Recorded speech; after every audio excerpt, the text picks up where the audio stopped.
Hi friends, this is Mayur, you watching beyond Bollywood plus. आज हम बात करेंगे फिल्म औरों में कहाँ दम था की, लेकिन उससे पहले आप हमें थोड़ा दम दिखाइए by supporting our channel.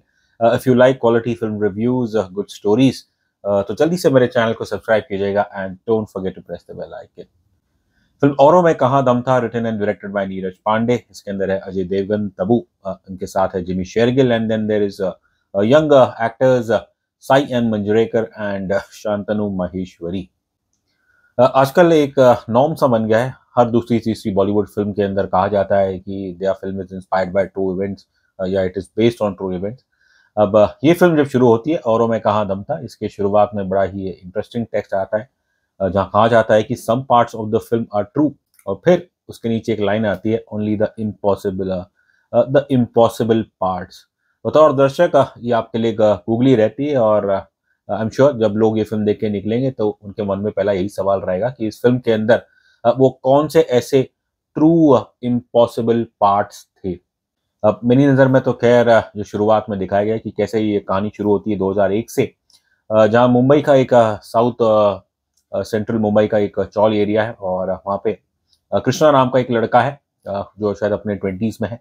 This is played by Shantanu Maheshwari, and he is dating this girl from his neighbourhood Vasudha, played by Sai M Manjrekar. अब कुछ होता है और फिर कई साल बीत जाते हैं, एंड अब तो खैर ये character it's now played by Ajay Devgn. अब कहानी के हिसाब से तो इस कैरेक्टर की उम्र कुछ 40-45 की होनी चाहिए, लेकिन जो हमारे अजय देवगन साहब हैं वो फिलहाल 55 साल के हैं, और क्या 10 साल का क्या डिफरेंस। एंड वैसे भी I think Ajay Devgn would put most 55-year-olds to shame. दूसरा जो शायद ट्रू इम्पॉसिबल पार्ट हो सकता है, that involves this dreaded don Mahesh Desai, played by Sayaji Shinde, कि जेल में इनकी जान को खतरा है और इन्हें बचाते हैं हमारे कृष्णा अजय देवगन। एक चीज़ और ऐड कर दूं कि जो एक वाकई ट्रू है, that is Ajay Devgn respect for Sanjay Dutt. Film के अंदर एक सीन है कि जब कृष्णा 22 साल के बाद जेल से छूटते हैं, उन्हें जेल से वैसे निकलना नहीं है, लेकिन फिर भी ऑर्डर आता है कि उन्हें जेल छोड़नी पड़ेगी। उनकी आखिर की 2.5 साल की जो सज़ा है वो माफ़ कर दी गई है, और जेल से निकलने से पहले वो अपने साथियों से मिलते हैं, और उनमें से एक उनसे पूछता है, सीनियर बंदा, कि कैसा लग रहा है, और वो मजाक में क्या, और वो खुशी खुशी कहते हैं बस बिल्कुल संजू काका जैसा। खैर, लेकिन सवाल ये है कि ये शख्स कृष्णा जो देखने में तो बहुत ही भोला भाला एक जेंटलमैन सा है, ये जेल में क्यों है, इसने ऐसा क्या किया था। अब उस रात क्या हुआ था, इसका जवाब तो अगर आप फिल्म देखेंगे तो बेहतर होगा। सच बताए तो जैसे ही इस फिल्म का टाइटल आया था और फिर ट्रेलर, इसकी कहानी बिल्कुल इसके टाइटल से ही बयां हो गई थी। Even though this is a very predictable plot, लेकिन इसके बावजूद मुझे एक दिलचस्पी थी, क्योंकि I like family dramas, romantic films, बल्कि बॉलीवुड का इतिहास ही तो ऐसी फिल्मों पे बना हुआ है। So even though I think film से एक्सपेक्टेशन ग्रेट नहीं थी, लेकिन फिर भी एक उम्मीद थी कि कुछ हमें अच्छे रोमांटिक मोमेंट्स देखने को मिलेंगे, और वो आपको मिलते हैं मेनली थ्रू साई मंजरेकर और जो शांतनु माहेश्वरी की केमिस्ट्री है। आई थिंक वो बड़ी मज़ेदार है। अजय देवगन और तब्बू की अगर मैं बात करूं तो वेल, कहानी ऐसी है, और क्योंकि अब ये सब 40 साल के ऊपर के दोनों कैरेक्टर्स हैं एंड ये अपनी लाइफ में आगे बढ़ चुके हैं। Krishna unfortunately had to spend the last 22 years in jail, और so both of them obviously अब तो इनके अंदर कोई रोमांस हो नहीं सकता है, and they have accepted the reality. लेकिन फिर भी वही है, 22 साल पहले जो हुआ था, आज भी खासकर तब्बू वसुधा को वो सताता है। अगर आप देखेंगे तो इस पूरी फिल्म में तकरीबन नीरज पांडे के पास केवल 30 से 40 मिनट का कंटेंट था। आई थिंक ये स्टोरी ऐसी है कि मुझे लगता है एक शॉर्ट फिल्म के लिए ये बेहतर रहती, और लेकिन 140 मिनट की ये लंबी फिल्म बनाई है, और अगर सिर्फ केवल 30-40 मिनट तक ये फिल्म आपका अटेंशन होल्ड करती है, सो यू कैन इमेजिन कि जो बाकी के मिनट्स हैं वो कितने बोरिंग, कितने पेनस्टेकिंग रहे होंगे। इंटरवल के बाद थोड़ी देर आपको ऐसा लगता है कि इसके अंदर एक ट्विस्ट आएगा, और फिर ये एक sad love story might turn into some mystery thriller, लेकिन ऐसा नहीं होता, जो कि मेरे ख्याल से अच्छी बात है, बिकॉज यदि नीरज पांडे जी ऐसा करते तो फिर जो इनके लीडिंग कैरेक्टर्स की डिग्निटी है वो इस चीज़ में कहीं ना कहीं खो जाती। Make no bones about it, Auron Mein Kahan Dam था की कहानी में एक पोटेंशियल था, इसमें एक दम था, लेकिन समस्या यही है कि जब आपने ओवरऑल लिखी अच्छी नहीं है तो फिर और ये स्टोरी ऐसी है, इसके अंदर आपका स्क्रीन प्ले बहुत ही मजबूत होना चाहिए, and you need a very able cast. अब कास्ट तो खैर इनके पास अच्छी है, लेकिन राइटिंग और डायरेक्शन के मामले में नीरज पांडे बुरी तरह से फेल होते हैं इस फिल्म में। तो सवाल यही पैदा होता है कि जब आपके पास एक प्रॉपर स्क्रीन प्ले नहीं था फीचर फिल्म के लिए, तो फिर नीरज पांडे ने ये फिल्म क्यों बनाई। आई रियली होप कि जो 90s में गॉसिप था अराउंड अजय देवगन एंड तब्बू, कि कहीं नीरज पांडे ऐसा तो नहीं सोच रहे थे कि वो चीज़ उन यहाँ पे उन्हें हेल्प करेगी to drive interest into his film. मेरा पर्सनली ऐसा मानना है कि Ajay Devgn and Tabu they are both very good individual actors, और पिछले कुछ 10 साल में देखें इन्होंने 2-3 फिल्में की है, लेकिन as a leading as a pair ये शायद कुछ काफ़ी समय के बाद फिर से पर्दे पे दिखाई दिए हैं। But personally if you ask me, I have never really liked this pairing of Ajay Devgn and Tabu. और आज अपने करियर के वो जिस पॉइंट पे है, I don't think any audience really wants to see a love story featuring Ajay Devgn and Tabu. खैर दोनों सीजन्ड एक्टर्स है and both of them as always do a very good job.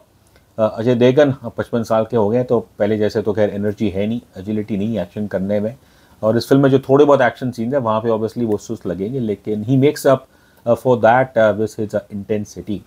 ये एक और किरदार है जहाँ पे आपको एक क्विंटेसेंशियल रिस्ट्रेंट अजय देवगन देखने को मिलता है, और ये चीज़ अजय देवगन को नेचुरली आती है। वसुधा और Krishna, these are well thought out names, लेकिन इस फिल्म के अंदर कोई डिवाइन रियूनियन नहीं है। एंड तब्बू की अगर मैं बात करूँ तो आज इनकी इस कैरेक्टर की जो ज़िंदगी है, इसकी शादी हो चुकी है अभिजीत से, and so she definitely has to keep her emotions mostly in check. And interesting बात यह है कि अपने पति के सामने वो ज़्यादा बात करना पसंद नहीं करती, जो कि मेरे ख्याल से बिल्कुल ठीक दिखाया गया है। सिनेमा की दुनिया में अगर कोई वाकई अनलकी इन लव रहा है तो दैट इज़ हमारे जिमी शेरगिल। ये क्या ओरिजिनल भी आप और डुप्लीकेट भी, राजा अवस्थी के ये बोल from Tanu weds Mannu returns आज भी मेरे कान में गूंजते हैं और मैं हंस पड़ता हूँ। लेकिन कहना पड़ेगा enough of unrequited love, and Jimmy Shergill finally not only gets the girl but he also gets to marry his lady love। अब दुर्भाग्य की बात है यहाँ उन्हें लड़की तो मिल गई है, लेकिन वो फिर भी खुश नहीं है बिकॉज अभिजीत एक इनसिक्योर आदमी है। लेकिन जिमी शेरगिल की परफॉर्मेंस मैं कहूँगा बहुत ही टॉप नॉच है। What about the film's young cast Shantanu Maheshwari and Sai Manjrekar.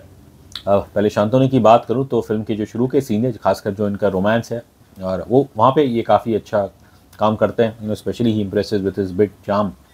लेकिन जहाँ बात आती है एक्शन या इंटेंस सीन्स की, वहाँ ऑब्वियसली ये हमें एक अच्छे लगे। और it's not just his frail size, लेकिन एक जेल के अंदर एक दुबले पत्ते व्यक्ति, ऐसे इंसान का रहना और उससे बाकी लोग पूरे डरे, ये बात कुछ इतनी हजम नहीं हुई।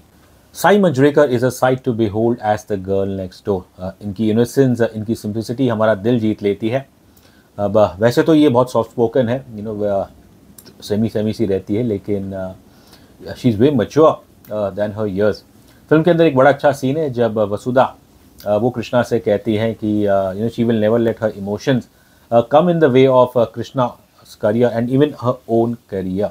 साई को हमने पहले मेजर फिल्म में देखा था और वहाँ पे हमें इनका काम बहुत बढ़िया लगा था, और कहना पड़ेगा बस she only adds to her growing reputation. Film खत्म होने के बाद कुछ लोगों का एक जायज़ सवाल था कि क्या यहाँ पे नीरज पांडे और उनकी creative team have they shown a lack of certain legal foresight with regards to this story। अब बात तो खैर उनकी सही है, लेकिन मेरा ऐसा मानना है यदि अगर नीरज पांडे एक लीगल फोरसाइट दिखा दे तो फिर तो इनके पास कोई औरों में कहाँ दम था, ये कहानी रहती ही नहीं। अब इस चीज़ को समझने के लिए यू हैव टू अंडरस्टैंड कि ये इन दो प्रिंसिपल कैरेक्टर्स ये कहाँ से आते हैं। कृष्णा और वसुधा ये मुंबई के कोई साउथ सेंट्रल चौल एरिया दिखाया गया है, वहाँ ये रहते हैं। अब largely it is low income groups और यू कैन अज्यूम की कंजर्वेटिव सोसाइटी है, और ये इलाका ऐसा है कि जहाँ पे एक लड़का एक लड़की से आई कांटेक्ट करने के लिए भी आजू बाजू देखता है। और ये तो खैर एक रिश्ते में है, तो ये तो खैर खुल के अपने रिश्ते के बारे में नहीं बता सकते।